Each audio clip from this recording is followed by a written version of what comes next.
Почему бы вот действительно вот не устроить такой небольшой локальный запорожский ГУЛАГ? Российский журналист, ведущий радио «Комсомольская правда» Сергей Мардан в прямом эфире предложил брать в заложники родственников тех украинцев, которые не согласны с российской оккупацией своих земель и оказывают россиянам сопротивление. А также он предложил создавать концлагеря для тех учителей, которые продолжают учить детей по украинской программе на оккупированных Россией территориях Запорожской области. И если вы сейчас подумали, что я что-то придумал, сочинил или преувеличил, то нет, я просто дальше показываю вам фрагмент этого эфира. Сначала российский военный корреспондент «Комсомольской правды» Дмитрий Стешин стал жаловаться ведущему, что на захваченных Россией территориях процветает саботаж, и местное население с оккупацией не согласно,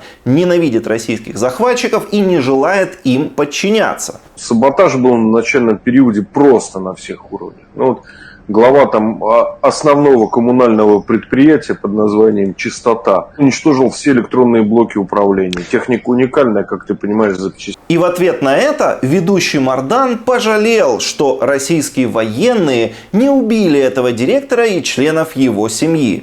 А скажи, пожалуйста, его расстреляли или нет? Это в начале... Он успел сбежать. Жалко. А членов семьи не захватили?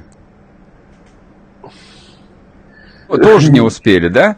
Жалко. Обратите внимание, что военкор Стешин после вопроса ведущего, захватили ли семью в заложники, аж на какое-то время завис, лишился дара речи, и в эфире возникла неловкая пауза. И это при том, что вообще-то Стешин — это такой известный российский неонацист, который еще в 2011 году, то есть более 10 лет назад, фигурировал в очень громком деле об убийстве российских антифашистов Анастасии Бабуровой и Станислава Маркелова. Это были антифашисты, убили их, соответственно, российские неонацисты. И так совпало, что эти неонацисты-убийцы были как раз вот друзьями Дмитрия Стешина.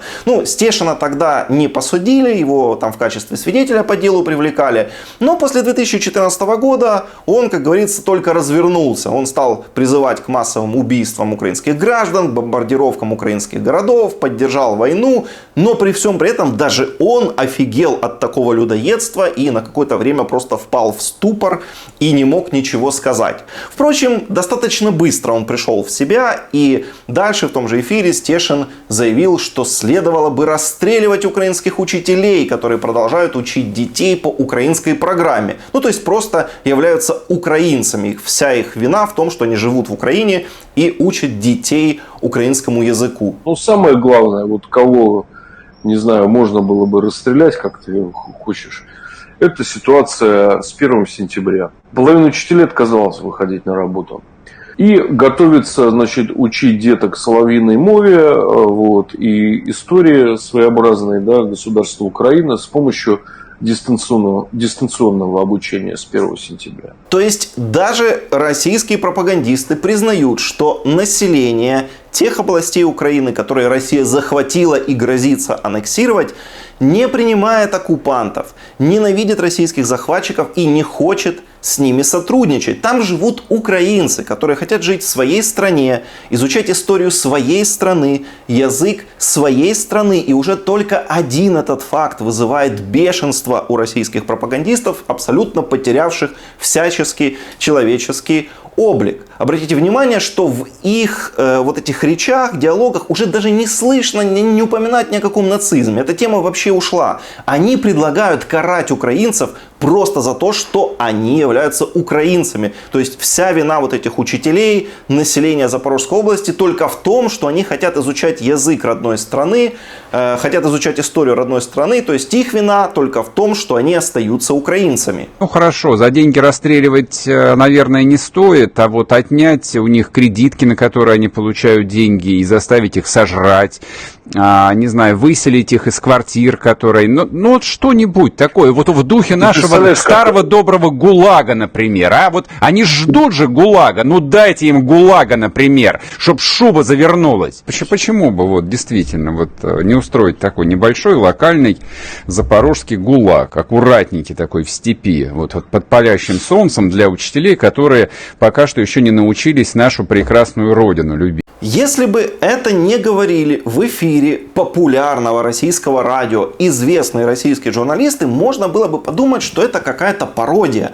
Ну что такого просто не может быть на самом деле в 21 веке, чтобы вот так открыто в публичном пространстве, на эфире, на прямом эфире такое обсуждали. Но нет, это правда, это все говорят журналисты, которые получают зарплату от российского правительства. Они призывают фактически отправлять в лагеря мирных людей, которые ничего не сделали просто за их позицию. Это мы видим своими глазами. И, конечно же, это настоящий нацизм в чистейшем виде. Это ничем не отличается от того, что творили гитлеровцы на захваченных территориях в 40-х годах. Разница только в том, что гитлеровцам их идеология поясняла, что здесь живут унтерменши, недочеловеки, как бы с ними так можно.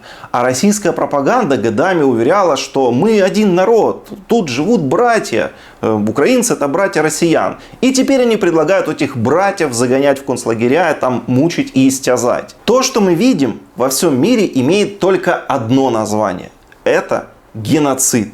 То есть абсолютно ненормальные люди с откровенными психическими проблемами, законченные садисты в России получают доступ к эфиру и там совершенно свободно призывает к массовым убийствам, к созданию концлагерей. Это все спокойно транслируется, хотя в российском законодательстве есть ответственность за разжигание национальной ненависти, там призывы к агрессивной войне и убийствам, но на этих людей, как мы видим, законы не распространяются, они могут вещать что угодно. То есть мы видим, что в России создан аналог настоящий, абсолютно точнейший радио «Тысячи холмов». Кто не знает, что это, погуглите это. То есть натурально вот российский режим, он уже превратился даже не в нацистский режим гитлеровской Германии, он уже копирует даже не его, а копирует вот эти самые отсталые, самые мракобесные, жестокие, нечеловеческие режимы самых отсталых африканских стран, где вот как раз такие геноциды, массовое насилие